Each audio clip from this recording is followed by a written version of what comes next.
Will, Yes, sir. Man. I was creeping on your Facebook this morning, and your wife's name's Ella. Is that right? Ellie, yes, sir. Ellie, you guys got a beautiful relationship, buddy. That's the thing that'll get you through life right there. Exactly, man. Yeah, yeah. See, there's not many women that could do what she's done for me. I mean, I say that wholeheartedly.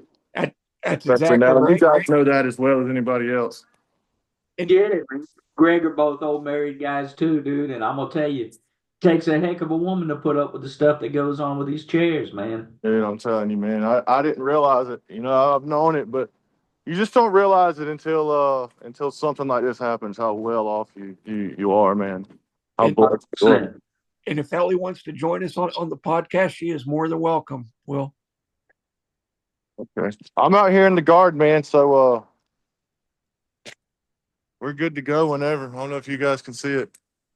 I would recognize that place anywhere. Will, that is where I spent every minute that I had just to get myself together. Whenever I was feeling really down, I would roll down there and roll down that ramp and get myself a quiet spot and sit there. And I'll tell you, Will, it really chokes me up that you're there. Uh, it's been since '99, but I'd recognize that spot anywhere because it's baked into my memory, and a place that I went for solace and to get myself together for what I needed to do that day. Yeah, same, man. Same. That little wishing well over there, man. It's crazy. It brings back some good memories, some not so good memories, but definitely awesome being here for sure. Especially now, just being in the position I am, just being grateful, man. Just So grateful. that was always my spot to go to as well, man, because I would get cold easy and I could go sit out in the sun, watch traffic go by, man. It just made the day, you know. It did. But It you know, did. it was kind of bittersweet, man, because when I got hurt, I was just, in retrospect, you're just trying to figure out, all right, man, these cars are going by. How am I going to get back to driving? This life sucks, and then you got everything going on with Shepherd in downtown Atlanta. You got this beautiful garden, man, and Yeah. it's one of those Little, things nobody can ever understand just how much joy that one little spot brings. yeah, man. I totally agree. Totally agree. Okay. Hey, folks, welcome to the Accessible Hunter podcast. I'm Greg Trainer along with my co host, Mike Hudson. And now we have a really special podcast today for you. I know I say that every week, but when we start talking, you're going to understand why. Mike, what's going on down in South Carolina, brother? Yeah, man, we're starting to get some of your weather down here, buddy. It's starting to dip a little bit too chilly for this boy. We're gonna be in the teens right now. They're talking about we could get up to 8 inches of snow. Uh, that's for you northern folks, man. Y'all can keep that. South Carolina, we're not about that. Welcome to my world, brother. I got Nah, 6 inches of snow out there, and it's 16 degrees, and nah. I am hibernating in my bedroom. I'm not going out till tomorrow. Thankfully, the wife did the walks and everything and salt it, and I'm able to get out. But it is winter time in Pittsburgh. No. Wow. You can keep that, man. The only positive is if it snows enough, then I'll break out the track chairs and we'll have a good time. There you go. There you That's go. right. Well, folks, we want to welcome Will Jester to the podcast today. And Will had sent in a photograph of him and his deer this year. And I got in contact with him. And I'll tell you what, God works in mysterious ways, folks, because we are talking with Will down in Atlanta, Georgia. And he's currently visiting Shepherd Center, where Mike and I both did our rehab. And Will, how are you this morning? I'm great. I'm great. Glad to be here, Greg, man. I couldn't be more excited for this podcast.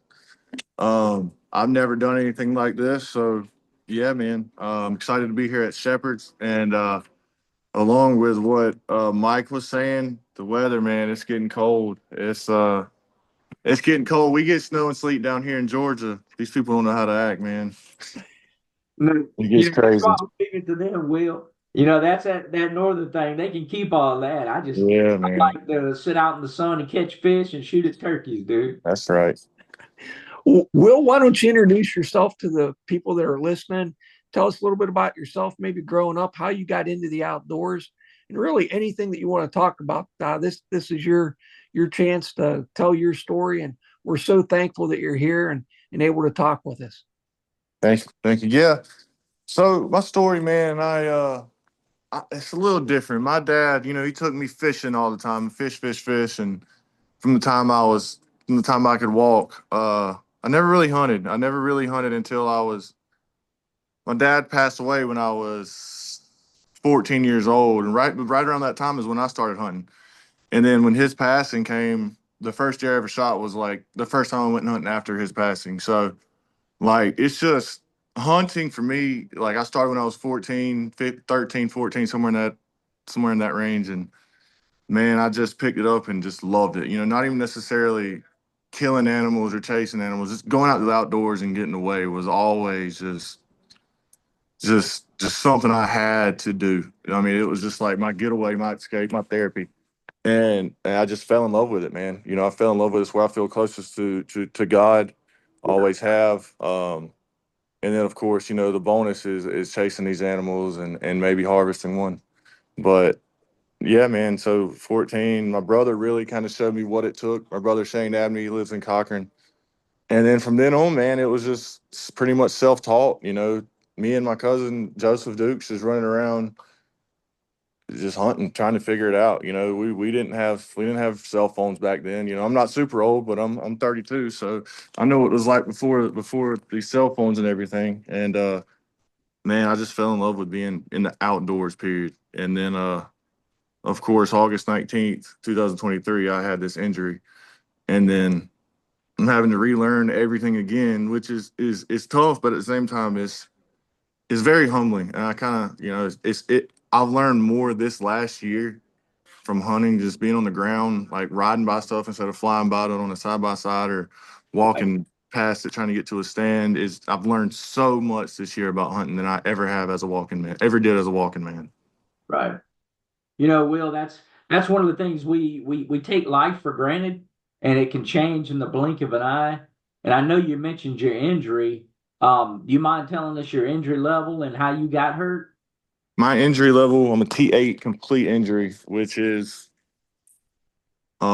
basically right at my chest level. I'm fortunate I'm not a quad. So I mean, God bless, no disrespect to you guys or anybody that is a quad, but there's no reason that I mean I'm so T8's pretty high injury. Anything higher I feel like I'm right at like my chest would be different. But thank God thank God I'm alive. And that's just where I'm at. I'm really starting to see that. And then my injury happened. I was hanging a lock on and Mm. I did not wear a harness. So please, anybody out there that's listening, wear your harness. But I had to stay and hung. I was actually my cousin had threw up the lifeline to strap to the tree, which it didn't have any implications because I didn't have a harness on, but I was about to get down basically, and then the stand just collapsed, dumped me straight onto my back, and yeah, I mean, I should have died. I don't know how I don't have a head injury or anything. I mean, my lungs are filling up with blood. I hung those lock-ons. I'm 6'5", so I hung those lock-ons pretty high just to feel like I had an advantage. It probably didn't do anything, but again, I'm like a kid in the outdoors. Maybe just that tree stand aspect being higher was cooler to me. I don't know, but I would say it's probably 30 feet straight to my back, and on a downhill slope on the side of the tree that I fell on. So, Well, we really thank God that you survived it because a lot of people don't. mm-hmm. And having a spinal cord injury, when you tell people it changes your life, they don't understand until they're in the position themselves. My injury actually happened whenever I was 31 as well. I've been injured. This will be 26 years next month. And I started right where you're at, right at Shepherd Center, starting the rehab process. And their therapeutic rec department got me down to the gymnasium and let me shoot an air rifle. And that let me Yes. know that I was able to still do pretty much anything I wanted to do, just a different way.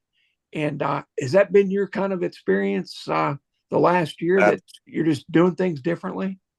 Absolutely. I mean, everything's different. I tell people every day is you have to relearn life. I mean, literally, I'm 30. I was 30 when this injury happened, right around the same time. I don't know if you have kids, but man, I have a 6 and a 3-year-old little girl, and my oldest 6, whenever I was up here at the hospital, she was like nothing really faced her, but my 3-year-old, it really like she kind of looked at me like a ghost for a long time, Right. and she's just now opening up to me, and it's just like it's a great feeling, man. But I know it's hard on them, but yeah, you don't know until you've been here, man. It's brutal. I mean, but we're still here for a reason. It's exciting to be able to talk to you today, Will. And you just happened to be at Shepherd Center where all Yeah, three of us went through rehab. And we were able to share a little bit right before we started the podcast today, just talking a little bit about how much we love the garden and, kids and all that. I was 23 years old when I got hurt, and my daughter was 18 months old, and it was just like you said about your kid. At first, she was really leery, because here's dad now in a chair, and she didn't know what to do with that and processing it. And I used to sneak and even as a quad, I could push a chair really well. So I would throw her on my lap and skip through to go to Piedmont Hospital so I could go eat breakfast over there. Their breakfast was a little bit better than Shepherd's, and they would get mad at me. You're supposed to be over here. But it was one of those things. Kids are resilient, man, but they're just trying to figure it out. It's they just are. exciting, man. God's timing.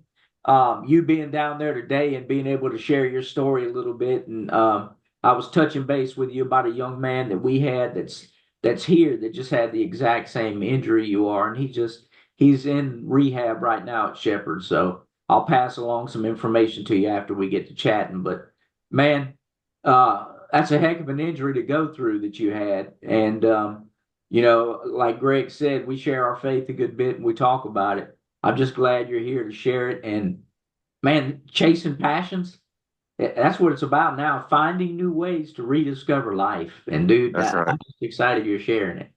That's right. I remember when I was outpatient here.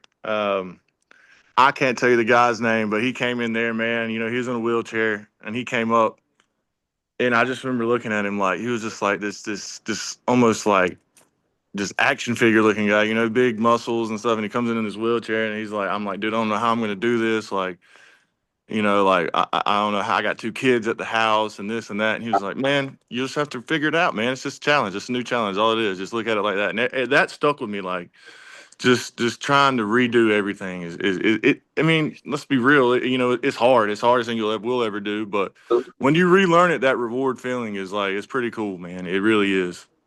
Okay. And Will, like you said, when people come in that have had an injury for a long time and speak with the patients at Shepherd, that really touched me. It was a powerful thing It whenever was. I could see somebody come back and be successful, Yeah. and you have the opportunity to do that now, and speak with people and let them know that I've been, where you're at. I've been in this exact same room, this exact same gymnasium, and I'm able to do it. And that, I think, gives people hope at one of the darkest times in their life. At least it was the darkest time in my life whenever I was, injured and didn't know what I was going to do. And you see people be successful. People still have their families, still are working, still going to school, still trying to help other people. Uh, I don't like to use the word inspirational, but it really lets people know that there is a light at the end of this tunnel that you can go to and move on and still have a very rewarding and fulfilling life. Yeah. Yeah. Exactly. Yeah. Especially Greg, when you're here.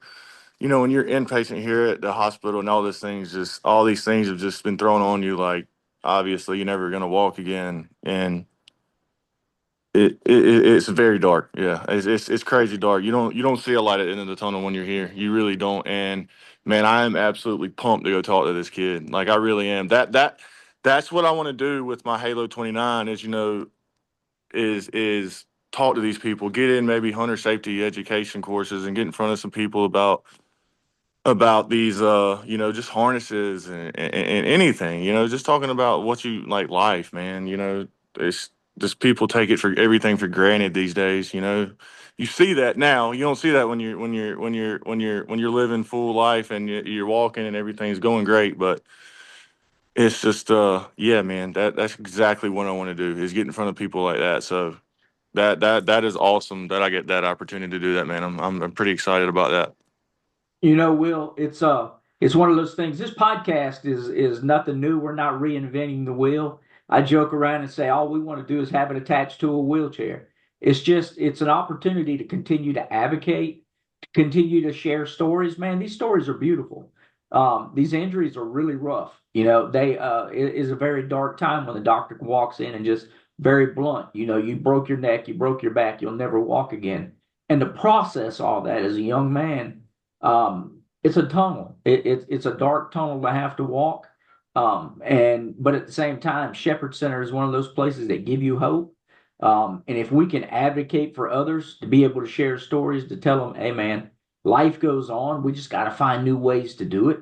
And that there's nothing that we can't do other than walk. You know, I've been involved in so many things. I know you said you were going to go swimming today. Even as a quad, when I was at Shepherd, man, I did scuba diving and water skiing and you name it. I'm not going to tell too many stories, but me and some of my roommates, we snuck out and went down Peachtree Street. And we had we had a good time when we were at Shepherd, man. And it's one of those things. It's bittersweet. You know, nobody expects to get hurt. Um, but at the same token, you're still here, and I'm just proud that you're 1 year in, man, and you're jumping straight in, both feet ready to go and share your story, inspiring other people. Dude, that's exciting. I'm glad that we're going to be able to do more together, and you're not too far from me. Yeah, man. Yeah, we definitely need to link up and even get Greg down from Pennsylvania. Or maybe We've we been need to go trying to up do that north. for years, man. I definitely would like that, Will. And you mentioned your charity, Halo 29. Can you tell us a little bit about that? I know you're probably just starting it off, but Yeah, what can we do to help with that? man. Just I don't know, Greg. You know, I started it and I was still early in my injury, and then you know hunting season came about, and then I kind of just took some time away from it, you know, just to focus on myself and focus on hunting. But now after deer season is over, of course, I want to jump like full fledged into it.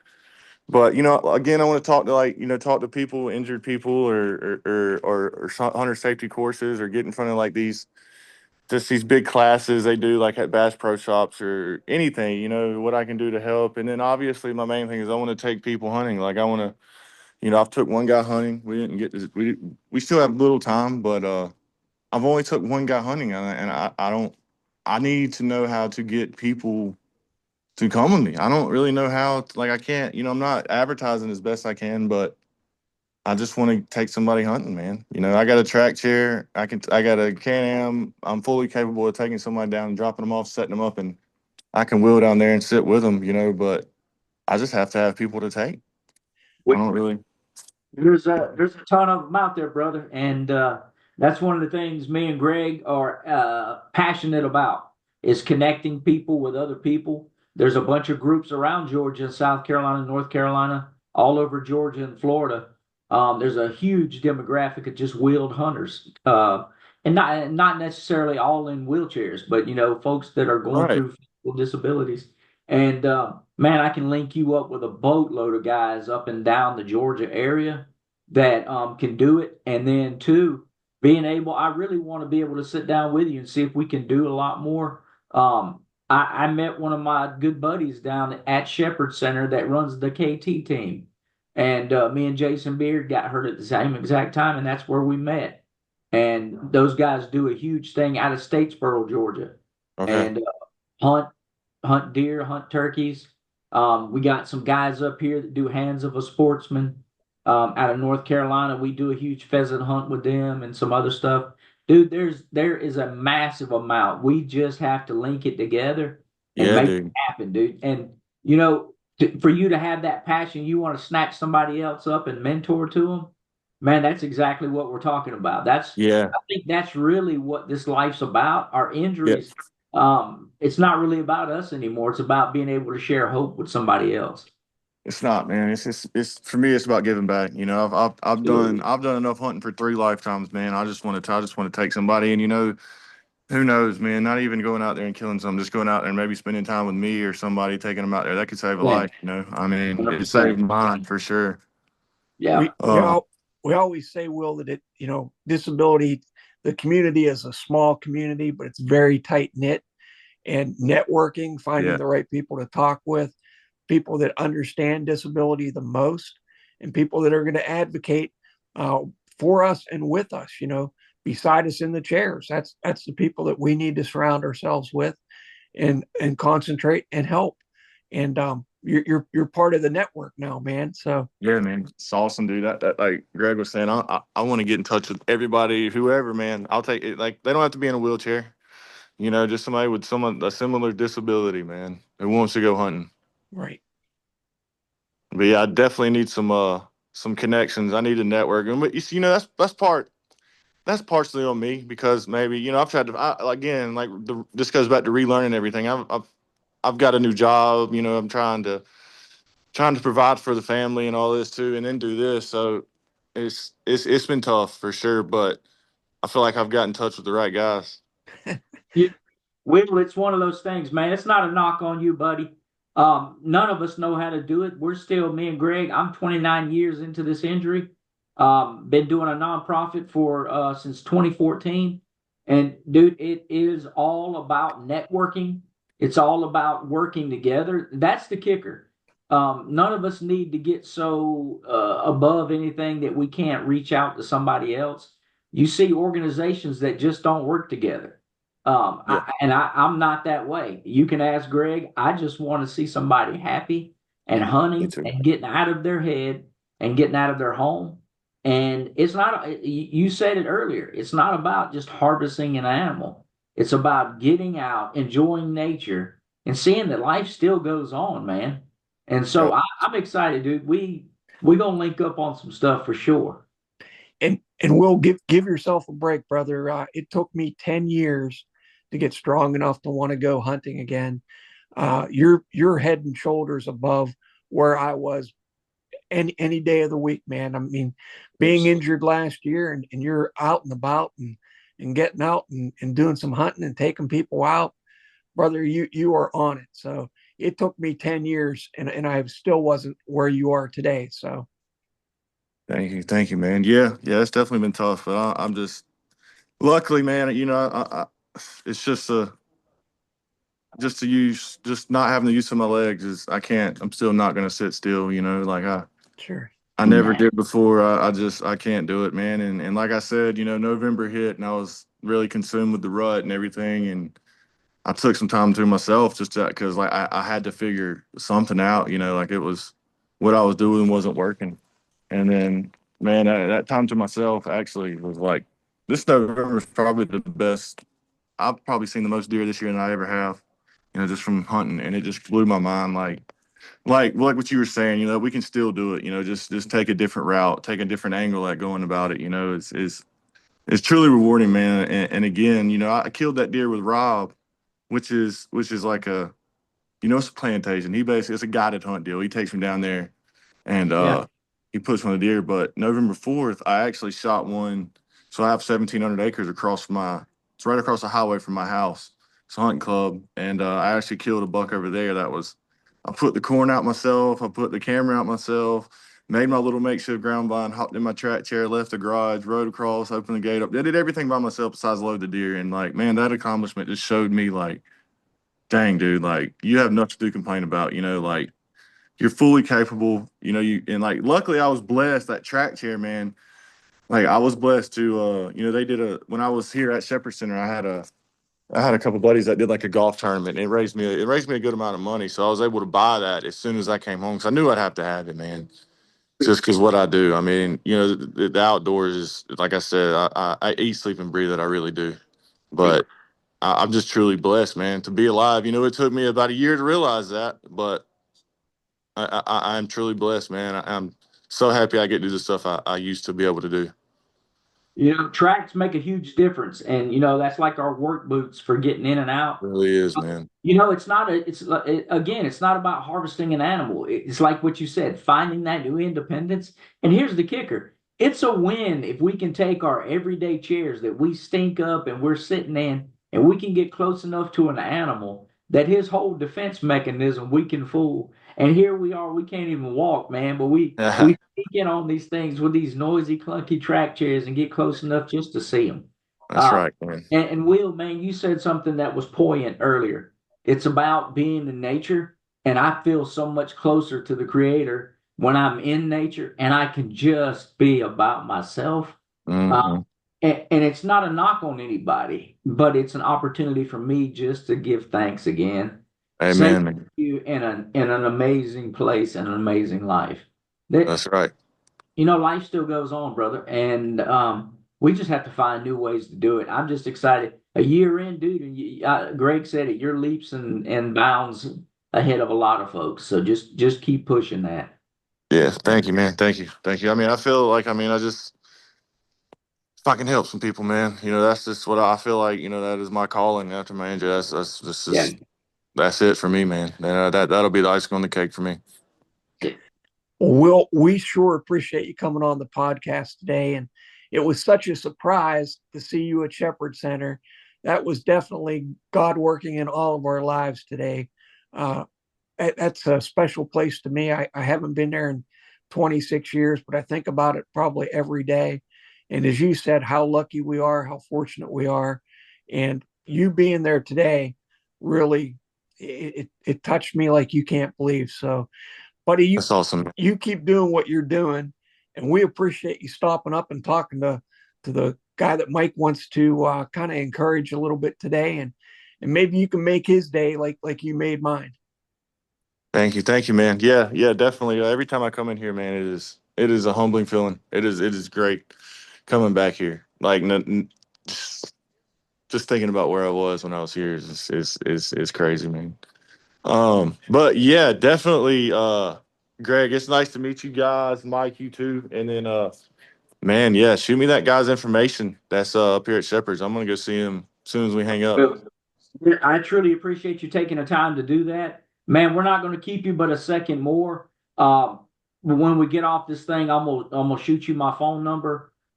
Get in touch with me, and but I don't want to keep you from getting in that swimming pool and enjoying some of that too. That's Yeah, one of man. the things, that heated swimming pool, get lightweight and trug around a little bit. I could never go when I was inpatient either because I had a sacral wound. So this will Ah, be my first time in the pool, man. Pretty I, excited. I've been dealing with the pressure wound for two years, Will. And just a quick story about that swimming pool. I was actually injured in a diving accident like Mike, and it took all the nerve and courage I had to get back in that pool Mm, because I thought I was going to drown again. And the people were just so kind to me. And I'm not afraid of water because of Shepherd Center. Uh, it was a trying time for me to get back in a pool and get back in water and put my face in there. And the people were just so kind to me. I'll never forget it. yeah, dude, they are awesome here, man. Incredible people. you can't beat Shepherd, man. But Will, thank you, buddy, for coming on with us, and we'll definitely be in touch.